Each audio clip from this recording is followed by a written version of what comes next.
Hello, everyone. Thank you for joining us today. I'd like to give you a brief welcome before we get started. I'm Maya Elenevsky, the Events and Outreach Manager here at the Center for Contemplative Mind in Society with the Association for Contemplative Mind in Higher Education. The ACMHE is a multidisciplinary academic association with a membership of over 700 educators, staff, students, and researchers committed to the transformation of higher education through contemplative methods. The ACMHE is an initiative of the Center for Contemplative Mind in Society. I'd like to welcome you to our May 2019 Contemplative Education webinar, Bridging the Gap Between Islam, Islamophobia, and Contemplative Pedagogy with Dr. Amer Ahmed. We'll be having a roughly 45-minute presentation followed by a question and answer period. Now I'd like to give you a little background about our presenter.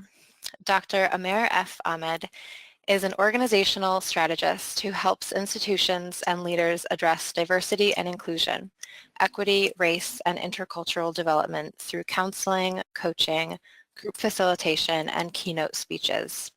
A frequently requested speaker nationwide, Dr. Ahmed's approach is grounded in social justice and commitment to community. Throughout his career, Dr. Ahmed has worked with large organizations, higher education institutions, nonprofit agencies, schools, and community groups to create understanding and change among key constituents and institutional leaders. He has published key opinion pieces and been featured in media such as MSNBC, documentary film, and other national press outlets for his commentary and critical perspective on news and significant topics in society. Dr. Ahmed is the founder and CEO of AFA Diversity Consulting, LLC, a consulting practice dedicated to enhancing the development of organizations through efforts around leadership, professional development, assessment, and strategic change. We are extremely excited to have him with us today. Please welcome Amer. Good afternoon, everybody. Thank you so much for taking the time today to explore this, I think, unique and also interesting topic, I hope, for most of you. The impetus behind this session was really rooted in my experience and background as a South Asian American Muslim who has in recent years been engaging the contemplative field.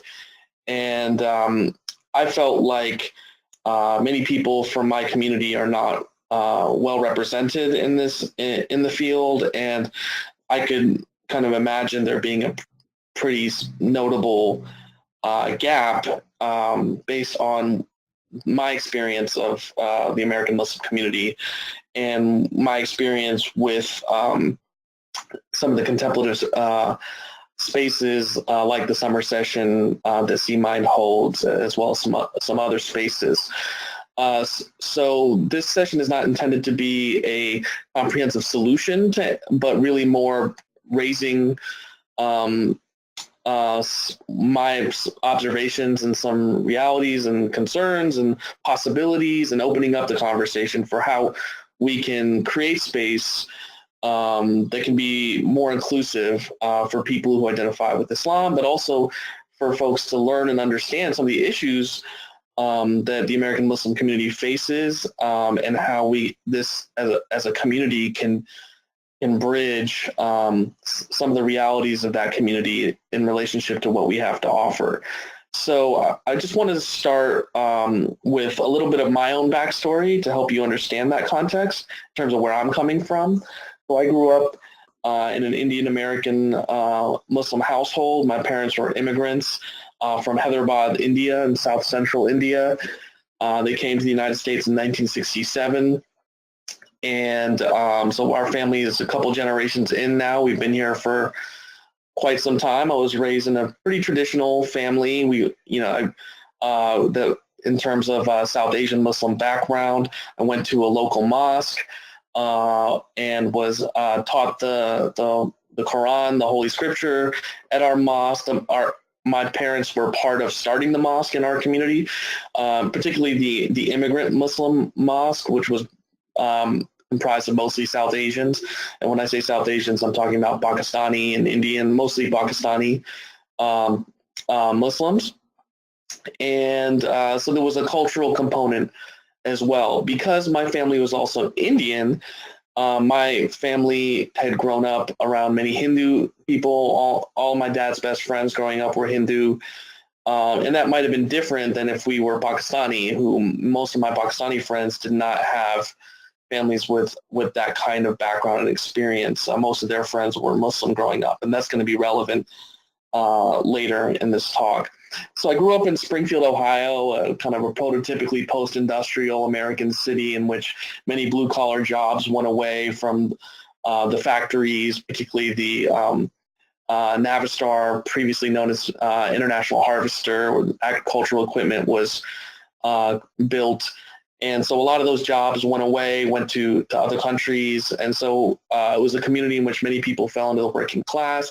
And most people were either black or white. I went to a high school that was 60% white and 40% black. And then I was kind of part of the 0.1% other, and kind of found myself moving between those spaces, but really kind of being fairly invisible in terms of culturally. And I used to get a lot of questions around, aspects of what it meant to be Muslim, because most people hadn't heard of that, especially white Americans had not really heard about that, and I'll talk a little bit more about that later. I kind of had a negative image of what our idea of what it meant to be South Asian, what it meant to be Muslim in relationship to where I grew up. And Frantz Fanon says the oppressed will always believe the worst about themselves. And coming from, and I didn't understand this at the time, but coming from a colonized place in terms of my family coming from India, was colonized by the British, I didn't realize the degree to which we had internalized many negative narratives about ourselves, but particularly for me as a young teenager in high school and not seeing myself represented, I thought that my culture and my religion is what made me different, what made us backwards. We were always late to things, and I always thought, like, why can't we just be more like white people? Why can't we be more like the majority culture? And I didn't realize that was an internalized narrative. I went to college at Miami University in Ohio, and I studied cultural anthropology and Black studies. For a period of my time in college, I didn't consider myself Muslim anymore. I felt like I had left the religion of Islam. I felt like I was taught the religion in a very rigid way, relatively, in terms of it being almost mechanical. Like I didn't feel a deep spiritual aspect of that. I felt like it was something we did. It was part of our culture. It was what it was just, sometimes it felt like just going through the motions. At the same time, as a South Asian person in college in the late 90s, I felt I was also being exotified. I would get asked. I remember there would be white women that would ask me if I knew the Kama Sutra, and I would be like, "That's Hindu. That's part of the Hindu tradition. I'm Muslim." And they'd be like, "Well, what's that? Like, I don't understand the difference." So there was this like exotic, and then sometimes people would be like, "Oh, like your family's from India. You've been to India. Like, wow. Like, have you met with a guru?" And like, and so there was a lot of these like narratives that people would share towards me, and I used to be very confused by it as a person who had been to India many times and had seen wide-scale poverty, and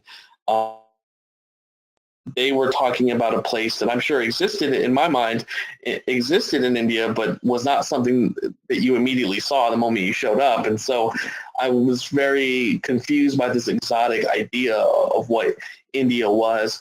But at the same time, I was also gaining interest in Hinduism and Buddhism, even particularly Buddhism. But with regards to Hinduism, as a person who was raised Muslim but from an Indian Muslim family, like I was told that Hinduism was idol worship, and that even though we were friends with Hindu people, that we didn't believe the same things as them, and that I shouldn't be confused about that. And so there was a lot of things about Hinduism that I didn't know or understand. And while I was in Nepal, I ended up doing an anthropological research project on the coexistence of Hinduism and Buddhism in Nepal. And I went to monasteries and I went to temples, and it's one of the few places in which those traditions coexist. There's 30% minority Buddhists and the majority Hindu. It's the only Hindu kingdom in the world. And so I learned a tremendous amount, and it cleared up a lot of misperceptions that I had growing up in an Indian Muslim family, in which a lot of things weren't really clarified. And through that, I started to see more connections with Islam than I realized. In many ways, Islam was my reference point. And I realized that there were more similarities than I had previously known or understood. And with it, I came back to Islam on my own, particularly through Sufism and Islamic mysticism, but really connecting it to the broader tradition because it's something that's always been part of my life. But I no longer felt like I was Muslim out of a negation of Hinduism and Buddhism, but more out of a feeling of connection to something broader, but with Islam as the foundation. And that might not be typical for most Muslims, but that's definitely a foundation of my spirituality still today. So I went on to Indiana University. I continued to study anthropology and Black studies. I continued my travels, and I went to China, and that was when I discovered that most of Northwest China is Muslim, and actually they're facing horrible oppression in China. And there's lots of reports now coming out of concentration camps or internment camps that are occurring in China of Muslims trying to force them to not be Muslim, and the Chinese government is calling them re-education camps. This is when 9/11 happened. When I was at Indiana University, I was the public relations officer for the Muslim Student Association, and so I was like the face of the Muslim community on campus, and I received hate calls, and it was a challenging time for our community, and 9/11 fundamentally altered what it meant to be Muslim in America, and we'll talk more about that in a little bit. I also became a hip-hop activist. I started performing in spoken word and became engaged in the hip-hop activist community, and that became a significant part of my life as an organizer, using hip-hop as a person who traveled around in various places in the world. I saw hip-hop as my generation's global movement of speaking to the issues of marginalized people and connecting people of all different backgrounds, identities, and experiences, including various spiritual traditions and cultural traditions. It was a place in which I felt a sense of belonging in space. And through that, later on in my life, I ended up doing work with lots of youth in different parts of the country, and that included at Standing Rock Reservation, in which and these pictures are from 2007, where we worked with youth.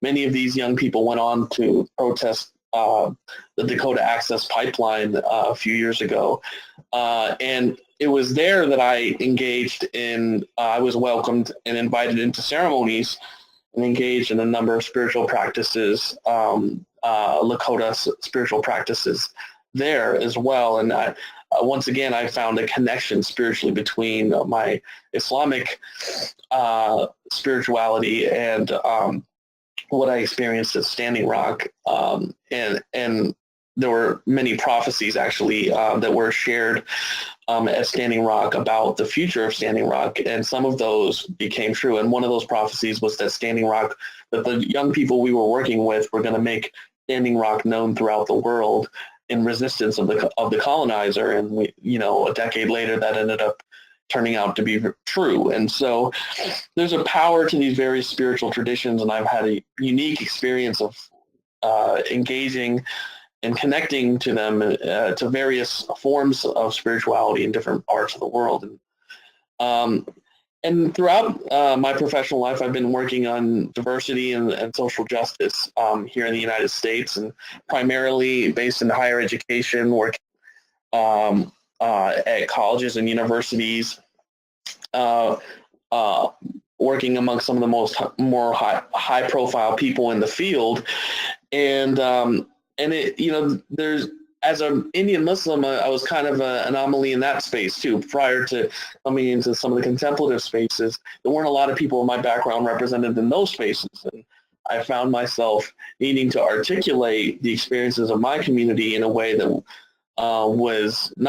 didn't seem to be widely known or understood in that world. And that included seeing yoga being practiced in social justice spaces and not articulated as a spiritual practice from India in overt ways. In many ways, myself being confused about seeing social justice spaces not really mitigate some of the dynamics of cultural appropriation that oftentimes happens with South Asian cultures. And that reality is part of what lends what had been shaped in me from my prior experiences of feeling exotified, but then also was part of some of my prejudices about the contemplative field, and I'll talk more about that. But then even just my basis of wanting to do this webinar of really, as a South Asian person, wanting to make sure that we're being very intentional about the traditions we're drawing from in our practices, and ensuring that we're being mindful and empowering of the people from which these traditions and the cultures from which some of these traditions come from. And I'll talk more about that a little bit later. So I spent the largest portion of my career at University of Michigan, Ann Arbor, and that was a tremendous experience for me because Southeast Michigan has the largest Arab population outside the Middle East, and no, I'm not Arab. As a Muslim, you have strong connections. A lot of Muslim people, largest concentration of Muslims in the country as well, in Southeast Michigan. And so for me, I felt this sense of comfort in that space. And since then, I ended up moving to New England, to Massachusetts, and I was at UMass Amherst in recent years. And that was actually when I first started getting more exposed to the contemplative field. Folks and colleagues of mine were having meetings around contemplative pedagogy. I was the only American person of color in our teaching and faculty development unit. And I very intentionally avoided going to those meetings. I had a prejudice. I was very concerned about being exotified as a South Asian person. What was I perpetuating by showing up in those spaces? Is it me enabling enabling cultural appropriation? Because people are drawing from South Asian cultures and traditions. So those were things that were very much on my mind. And so for 2 years, I actively avoided going to those meetings, and they were down the hall from my office. But even though the fact there were people that I really liked that were in those meetings, I had those concerns. And then eventually I did engage the contemplative field. Being here based in Western Mass, I ended up getting more exposed to C-Mind. I went to the summer session last year, and I had a really positive experience. But what I noticed is that as an American Muslim, it was very clear to me that a lot of people that I was engaging and meeting probably didn't seem to know much about that aspect of my background and the community from which we come, and really not seeing a lot of opportunities for how do we actually engage American Muslims to where they would actually want to engage the contemplative field and see it as a valuable space to engage, and what would that look like? And actually, I was at a Islamic educators conference last month, and it was mostly focused on teachers in Islamic schools around the United States. And there were actually sessions on mindfulness and using mindfulness and practices in the classroom in Islamic schools. And so that to me told me that there may be some bridges out there that even I hadn't really thought of, and what are the possibilities? And that's kind of the conversation I'm looking to open up. And then from there, from that experience, I wanted to share with you just a little bit of information about Islam, and then from there kind of talk about what the American Muslim community is facing, because I think that it's important if we're going to bridge that gap, for there to be a better understanding of what the American Muslim community is facing as a community here in the United States in a post 9/11 reality. So a little bit about Islam. Many of you may be familiar with the 5 pillars. Look, of the 1.7 billion Muslims on the planet, there's a lot of different understandings about Islam, but what essentially everyone agrees on is this foundation that the idea that there's one source of creation referred to as Allah of the universe, and Allah is simply the Arabic word for God. So non-Muslim Arabic speakers use the word Allah to refer to God. And we have a holy scripture known as the Quran. Muhammad is, peace be upon him, is the final prophet in the Abrahamic tradition. Jesus is considered to be the second to last prophet. Moses, Noah, Isaac, Ishmael, these are all prophets in the Islamic tradition. So those familiar with the Judeo-Christian traditions would be familiar with many of the stories in the Holy Scripture, the Quran. Daily prayer, many of you probably know, practicing Muslims, daily prayer is part of it. There's 5 main times a day, once in the morning, twice in the afternoon, once at sunset, and once at night. Currently is the holiest, we are in Ramadan, the holiest month of the Islamic calendar. As people engage in the contemplative field, I would highly recommend you not engaging and participating and exploring this spiritual practice. It is, for myself, I find it to be a powerful spiritual practice and an experience. You don't have to be Muslim to engage in Islamic style of fasting, and we abstain from eating and drinking from sunrise to sunset each day. This is a way of empathizing with those who don't have easy access to food and water. There's also an experience of feeling what it's like for your body to not receive the nourishment the moment that you want that, and realizing that your life force is really provided to you by Mother Earth, by the by the clean water and by the food that we have access to, and that we're blessed to have access to. Muslims are required to give a set of wealth away each year, known as zakat. And so there's an idea of a social safety net that you're responsible for your fellow human being. And then just a basic concept of the religion is that there's a belief in a day of judgment, that that after this life, there's a belief in a hereafter, a life after this life, and that we have good deeds and we have bad deeds, and that our Creator will determine our life in the next life. And then there's some misperceptions about Islam that are widespread, and at this point it's important to make a distinction between what a religion teaches and what people do. People do all different kinds of things in the name of religion, and so I'm not here to defend bad practices, but I think it's important to be aware of some things that maybe might not be as well known as they probably should be. Starting with women's rights. So many people perceive Islam, and I'm not a Muslim woman, I don't want to speak on behalf of Muslim women, but many people perceive Islam as oppressive to women, and there are places in which Islam is being used as justification for undermining women's rights. I don't want to minimize that, but at the same time, many people are unaware of the fact that Islam as a religion created rights for women over 1,400 years ago that only came into Western civilization in the last 100 years. So the first Islamic societies, women had the right to vote.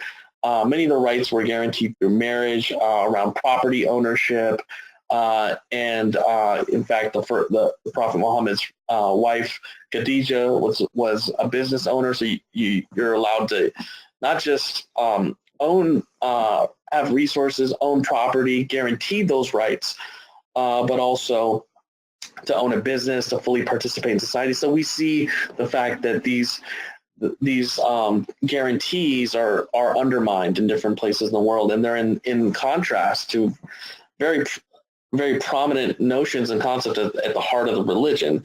Another right is the right to divorce, which isn't also always guaranteed in every tradition.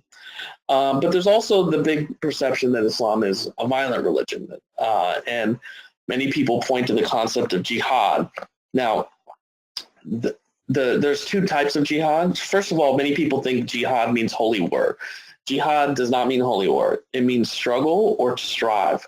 And that matters. There's two types of jihad. The greater jihad is a spiritual struggle to navigate the moral, ethical dilemmas of daily life, to be God conscious in your choices and decisions. And the lesser jihad is more of a physical interpretation of the term. And the idea is that when one is under attack, you have the right to defend yourself, your family, and your community. And so if you think about the laws here in the United States, which are rooted in Judeo-Christian traditions, the idea of self-defense. So murder and self-defense is not the same as premeditated murder. I would argue it's the exact same concept. And most Islamic scholars around the world agree with that you cannot justify unprovoked attacks, especially against non-combatants, under this concept. But this is what extremists, how they manipulate these concepts in order to justify their terrible practices. There's also a perception that Islam is anti-Semitic, and when I say there's a negative attitude towards Jewish people, even though Arab people are actually Semitic people, but this is a term we use. But many people say, well, they look to places like Israel and Palestine, and they see conflict, and they view it as a conflict between Muslims and Jews. And first of all, many people say these are unresolvable conflicts. They've been going on for forever. It will never be resolved. Anybody who says that has no idea what they're talking about. Islamic society has protected Jewish people from persecution, typically by European Christians, in places like Spain and Morocco and Turkey, even in what we call Israel and Palestine today. But that misperception also ties into the next myth, because many people equate Arab and Muslim as if they're the same thing. And actually 20% of Palestinian people are Christian, and half of Lebanese people are Christian, and actually half the Arab Americans in the United States are Christian. So these two are not interchangeable terms. The largest Muslim population in the world is in Indonesia, and the second largest is in India, actually, where my family comes from. And then finally, this perception that Islam is anti-American. We see this portrayal of Muslims as not being truly patriotic. And this is a widespread perception. A couple years ago, the Public Religion Research Institute took a poll, and 56% of Americans perceived Islam as at odds with American values. I think I alluded to this, but the relationship between culture and religion is important. Islam shows up in certain ways in different places of the world, oftentimes because of the way culture connects to it. And so for myself, because I was from an Indian Muslim family, there are things in our culture that we inherited from Hindu traditions, like at our weddings, we wear red, and the woman is supposed to look sad, and she's supposed to go off. Some of you may have been to Indian weddings, and she goes off and to the man's family and so forth. That's the ritual that's been built. She takes the name of that family. Well, in the Islamic tradition, the Islamic tradition is actually for the woman to keep her own name, because it's supposed to be two equal parties coming into an agreement, not one person going into the other family. And that is something that I didn't know about growing up, because I was presented my religion and culture together. And so I thought that was an Islamic thing, but what I found out later was that was actually a cultural thing.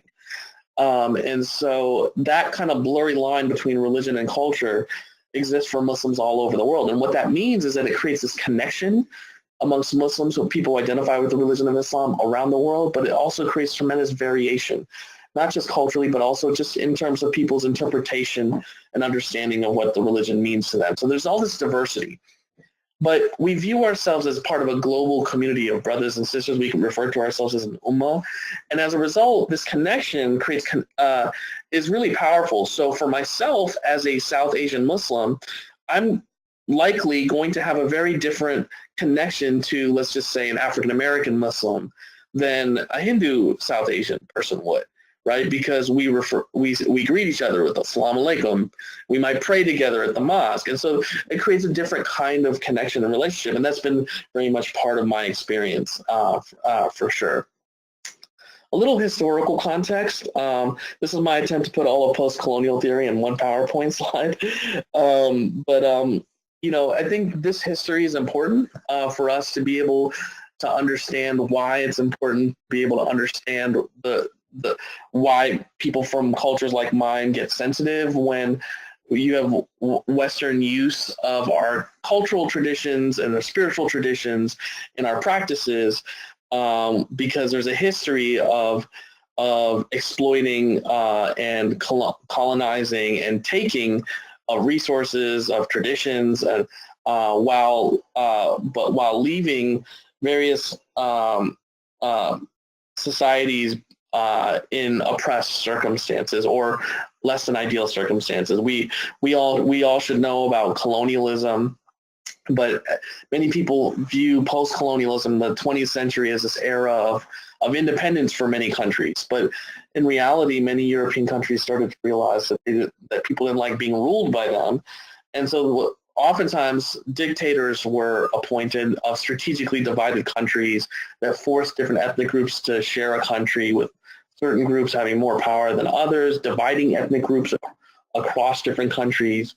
And as we kind of moved into the post-World War II era, the U.S. essentially emerged as a global power, and we essentially inherited that colonial history and embarked in an era of neo-colonialism, in which we've overthrown a number of democratically elected governments and installed dictators in various places in the world. And it's left a Muslim world that looks kind of like this. And if you looked at the map of where Muslims live in the world, just over 100 years ago, a lot of the borders that you see in this map didn't exist.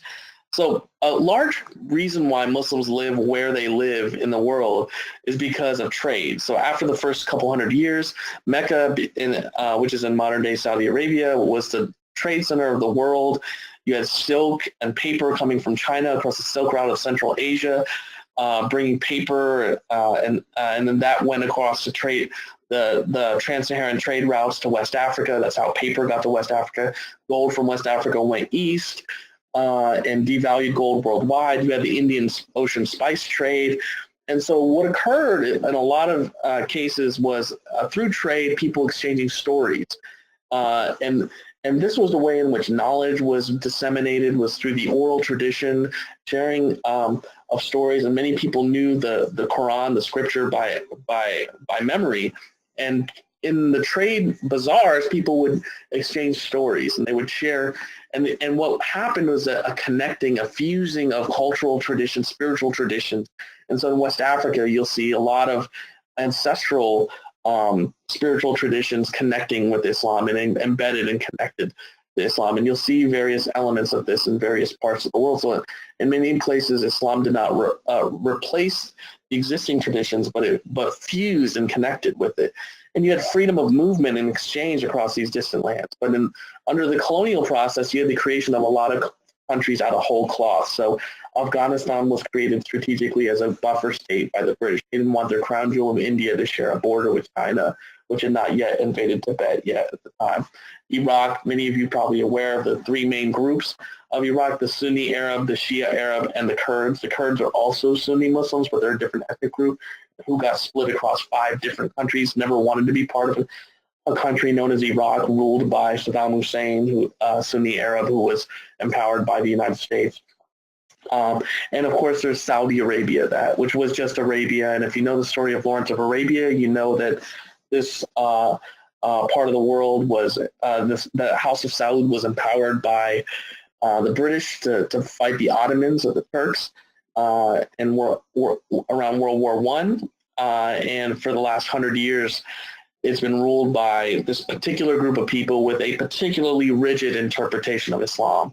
And the reason why I bring this up is that because before the Saudis ruled, you had this exchange of not just goods, but spiritual concepts that would come through Mecca, and people would wrestle with big spiritual questions. And since then, you've really had the limiting of that. In fact, in many cases, the Saudi regime kills scholars who challenge their interpretation, which is a more rigid and fundamentalist interpretation. When I say fundamentalist, I mean like a literalist interpretation of Islam, which is a very limited way of thinking about Islam compared to a broader understanding that that does look at mysticism, that does seek spiritual connections in a broader way, and which is kind of how I connect to Islam in this broader way of thinking. The history of Islam in America is also longer than people realize, and this is important in terms of understanding who American Muslims are. First of all, there's emerging research on West African Muslims that came to the Americas prior to Europeans, but the first documented Muslim was a slave, a Moor. He was from Moorish Spain, who was brought by the Spanish as a slave to Florida in 1527 AD. What many people don't realize is that 20 to 25% of all enslaved Africans brought to British North America were Muslim, and 47.7% came from Muslim-ruled territories of West Africa. And so Islam was part of the ethos of the formation of Black culture, and historians have found churches where slaves were able to operate with relative autonomy, secretly practicing various African spiritual traditions, but including Islam. And some churches were oriented towards Mecca, and with secret compartments with prayer beads and prayer rugs inside. And on the Georgian and Sapelo Islands, the Muslim slaves killed their slave masters and operated in autonomy into the early 20th century. Then you had the non-Orthodox forms of Islam emerging in Black America in the early 20th century, most notably the Nation of Islam, as a part of a reclaiming of identity, reclaiming of Islamic identity and spirituality. And when Malcolm X, the most prominent leader of the Nation of Islam, converted to Sunni Orthodox Islam, you had hundreds of thousands of African Americans converting to Sunni Orthodox Islam with him, and since then. And so prior to the 1980s, overwhelmingly the vast majority of Muslims in this country were African Americans. Other than that, Arab Americans have been coming for over 100 years to places like Dearborn, Michigan, and Cedar Rapids, Iowa. They were able to come in because you had to be white to come into the United States, and Lebanese and Syrian people were able to slide in on those policies. And for the rest of us, it was the 1960s in which the U.S. immigration laws changed and allowed non-white people to immigrate to the United States. And it's created this incredibly diverse American Muslim community, still 20 to 25% African American, lots of immigrants from various parts of the world contributing to the society in a number of different ways. And a few years ago, Time magazine asked, is America Islamophobic? I used to have an answer for this, but then someone sent me this photo of a newsstand. These two things were actually next to each other. And the whole President Obama being a secret Muslim, many people's response was, no, he's a Christian. But what people didn't say was, so what if he was a Muslim? And really there's this connotation that there's somehow an inherent exotic suspicion around you as not truly American if you're even perceived to be an American Muslim. And that's the message that gets sent to our community consistently. For me, growing up pre 9/11 until I was 22 years old, you know, most white Americans I would meet would ask me, what's a Muslim? Like, most of them would not even know what that was. But some people thought they knew. We would have vandalism at our mosque, broken windows, graffiti. I was constantly being proselytized and told I was going to hell if I didn't accept Jesus. My experience with most white folks was that it was foreign or strange. Oh, you don't drink alcohol. You don't, you're not allowed to have pork. You're not allowed to date. Like, those were things that were questions I got a lot. But my experience with African Americans was different because many African Americans had Muslims in their family. So many people would be like, oh yeah, you know, my uncle's Muslim. Like, everybody had a Muslim uncle somewhere in their family. And so they knew, like, if they knew that I didn't eat pork, they were like, oh yeah, my uncle doesn't eat pork. So I get it. So there wasn't the same level of foreignness to it. But my experience with the majority society was that this foreigner experience. Where are you from? No, where are you really from? So it's a weird experience to be kind of this, you're born and raised in this country, but you're treated as this foreigner and this And, you know, I get the, you hardly have an accent. I'm like, well, I don't know what you expect because this is what people in Ohio talk like, you know. But, you know, so this is where the exotification that I referred to earlier ends up kind of being really weird, right? Because you're born and raised here, you have this, you consider yourself American, but you're getting all these questions and messages, and you're getting judgment, but you're also getting this like exotic, like you're this exotic foreign other, and it really calls into question, who do we include in our notion of who is American? And then 9/11 happened, and there was a sudden focus on our community. And we went from this unknown group to this group with all this suspicion around us. And there's been hate crimes and threats and harassments and surveillance. And we're framed as being responsible for something that happened to us. My brother's family was in Manhattan when the attack happened, and that's where they lived, and we were fearful for their safety. And then since then, we've had widespread racial profiling and discrimination, the random security checks, and that's something I've experienced my entire adult life since then. And my worst experiences are coming back in the country when now customs is part of Homeland Security, and so I get the X on the little piece of paper when I come back in the country and get secondary screening, and sometimes you get taken into these back rooms, and it's very precarious situations. They're very scary situations. And it also translates into sometimes people from our community just disappearing. Because under the Patriot Act, you can just be held indefinitely without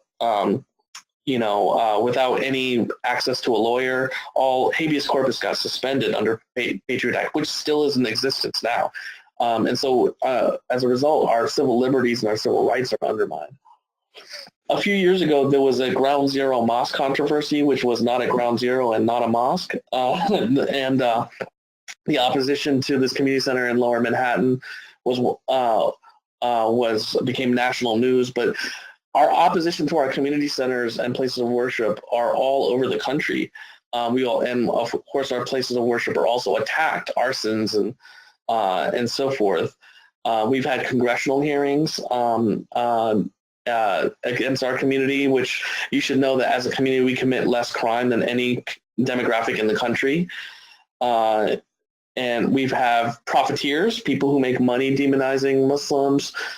This person, Pamela Geller, is one of the most prominent of them. And we've had a surveillance program by the NYPD from 18 months after 9/11 until just a few years ago, in which they surveilled the entire Northeast Seaboard, every Muslim student association, every Muslim community center and mosque, and many Muslim-owned businesses. Ahmed Mohamed was a 13-year-old kid who got arrested for bringing a clock to school. In many ways, he was a symbol of the bullying that Muslim kids experience in the schools.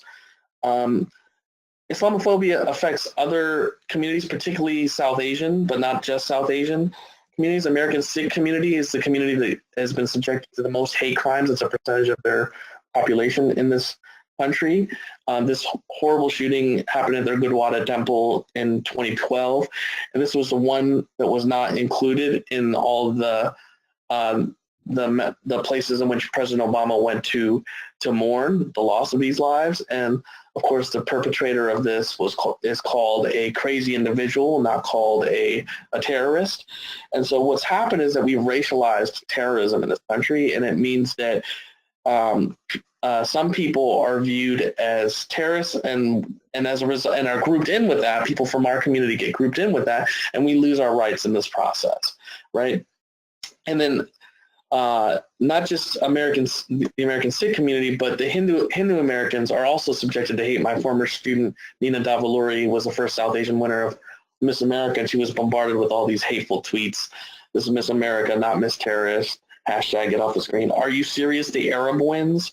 This is Miss America, not Miss Arabia. So we just get grouped in together. It has nothing to do with religion, really. It's just she's brown, and so she gets bombarded with this. And Hindu Americans have been subjected to more and more violence and hate crimes in recent years, particularly. And so this is where the tension ends up being, is that as South Asians, our traditions are exotified, they're absorbed by the broader society.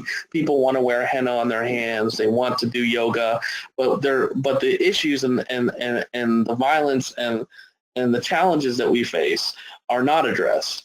I'm not going to go into the details of the 2016 election, but I think it's well documented, the demonization of the American Muslim community, and of course the Gold Star family, Khizr and Ghazala Khan, stood up against the Muslim ban, but this has since been implemented, and now people are banned from coming from these countries, and actually not one of those countries have had one of their nationals commit an act of terrorism in the United States.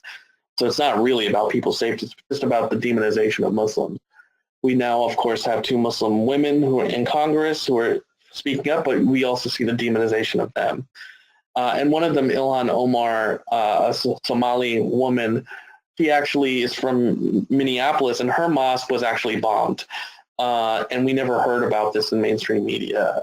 This happened before she became a congresswoman. And so this speaks to the fact that so many of us are living with fear, and there's this disconnect between what we experience and the broader society. And of course, many of you probably are familiar with what happened with Christchurch, and with a society which responded very differently, a different type of compassion and connection between the broader society and that community in response to the violence that they faced. And the last thing I want to leave you before we go to Q&A, and I know that it can kind of feel like this isn't fully connected to the contemplative field, but I hope you are understanding why I'm sharing this stuff. But the recent years have been the worst since 9/11 for American Muslims and those perceived as Muslims, like Sikhs and Hindus and Arab Christians and others. The numbers are staggering in terms of the hate crimes, the violence, the bias that we've been subjected to. And so I don't think it's too dramatic to leave you with this famous poem from World War II, in which it says, they first came for the communists and I didn't speak up because I wasn't a communist. Then they came for the trade unionists and I didn't speak up because I wasn't a trade unionist. Then they came for the Jews and I didn't speak up because I wasn't a Jew. Then they came for me, and by that time there was no one left to speak up. So our community needs allies. I hope we can find ways to bridge the amazing spaces that we have in the contemplative field with the American Muslim community. I'll leave you with some resources, and then we can open it up for questions. Thank you so much, Amer, for sharing all of this information and bringing some really important points to light. So as Amer said, this will begin the Q&A portion of today's webinar. So if you have questions, now is the time to send them in to the questions box that should be on your go-to control panel. I'll give folks just a moment to enter those questions in, and then we'll begin.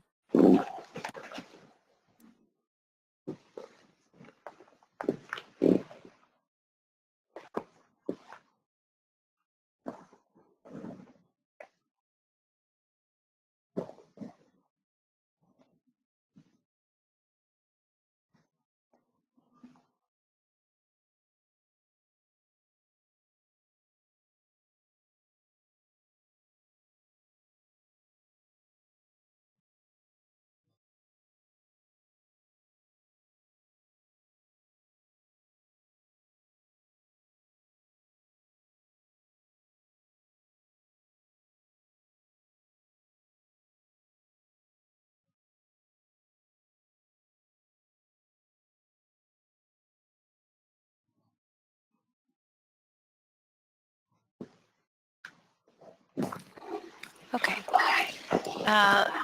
So our first question,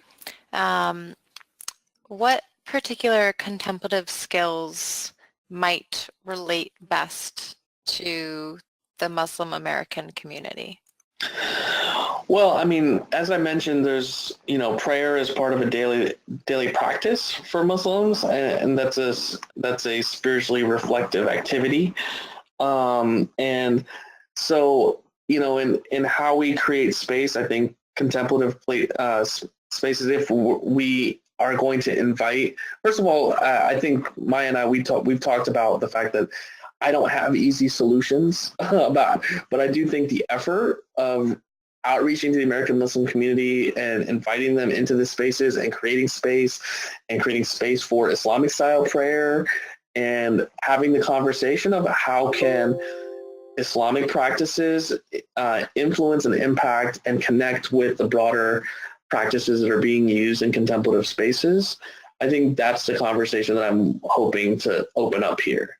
So I don't think I'm singularly going to have the answer for how we do that, but what I'm hoping is I'm opening up the outreach and the conversation about how we make these spaces and these conversations in a way that could influence some of the practices that people use in the classroom.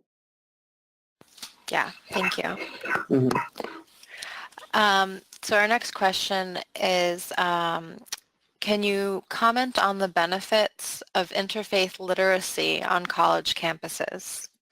Yeah, so this is a very, I think, important question in relationship to the contemplative field as well, because I think part of why some people are attracted to the contemplative spaces is that they want to be able to have space for spirituality or reflection, but that there's a lot of fear around actual engaging around religion. And I think that there needs to be conversations that in the work I do, diversity, equity, and inclusion, oftentimes religion is not really included in those conversations.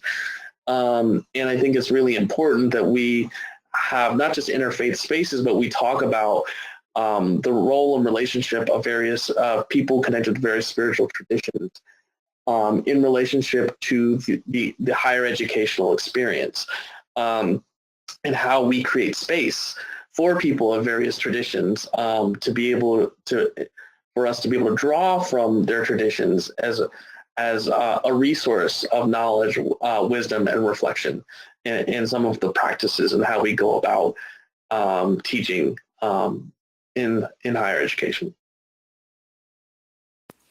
Thank you. Mm-hmm. The next question, which certainly comes up a lot, Mm-hmm. is, I guess, how one might offer an introduction to the tradition from which a practice that is being shared comes from. So, for example, if you were introducing a practice into the classroom, offering that introduction in a shorter summary or in that setting. Yeah, I've been, this part of the reason why I don't think I have any good answers is because I've been thinking about this very same thing. It's not like we're going to take the time for those who identify as Muslim to actually participate in the full out prayer. But at the end of each prayer, we take some time to reflect. And make our prayers. And so, I mean, I think that part of just the initial thing is just for us to be part of the conversation about how reflection of what we draw from in reflection. I know that, look, a lot of times people are using practices like breathing and really, things that don't seem to be associated with religion and spirituality on the surface, but we know that that's what some of these practices are drawing from. And so I do think that various cultures, Islamic cultures and spiritual traditions can be drawn from, but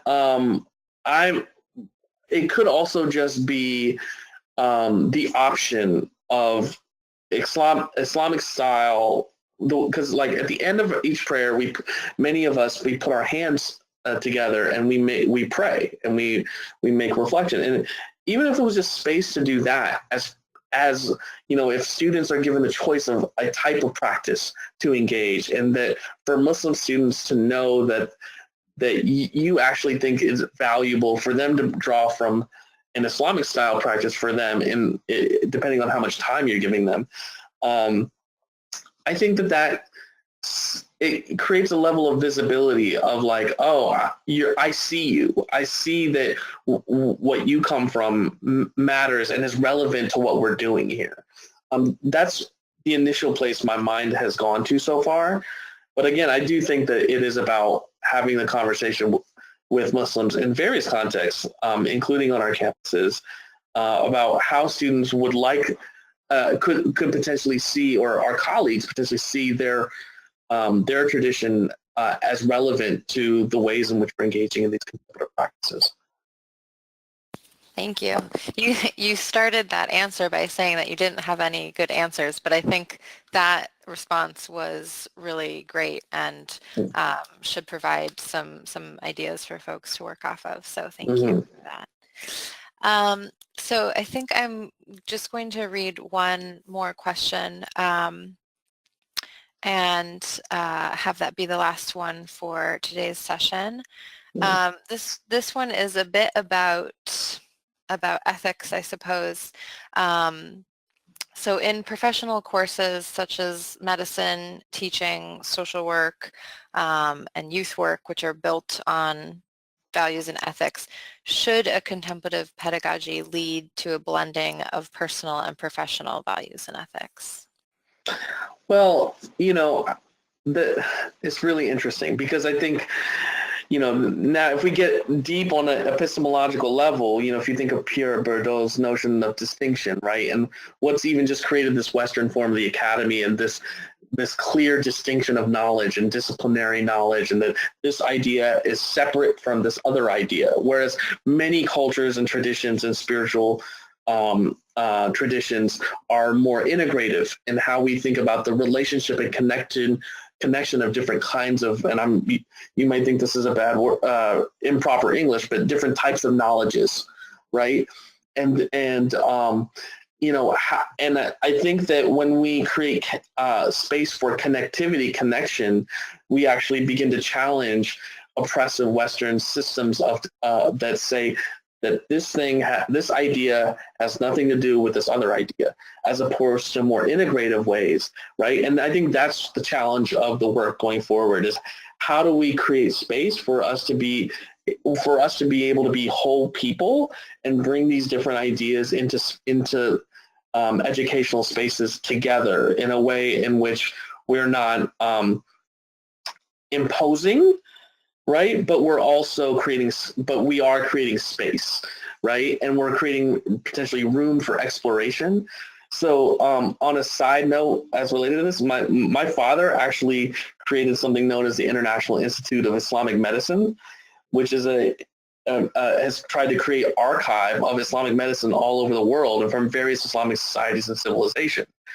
Because there's a whole different way of thinking about medicine in various Islamic societies, right? So, even what we think of as medicine is really, it's culturally constructed. It's oftentimes disconnected from spirituality, where Islamic civilizations and societies throughout history viewed those things as integrated and connected. So that's just one example. Thank you. That was also a very informative response, and I think a great note to end on. So I just want to thank you again, Amer, for sharing your work with us today, and to everyone who joined us. As a reminder, the webinar is being recorded and will be available on the website soon. Our webinars are made possible by your support, so we invite you to make a donation of any amount and check out our webinar archive at contemplativemind.org. I'd also like to quickly remind everyone that applications for the 2019 summer session on contemplative learning and higher education are still open and being accepted on a rolling basis. You can learn more on our website. So thank you, Amer, and thank you, everyone. Be well. Thank you.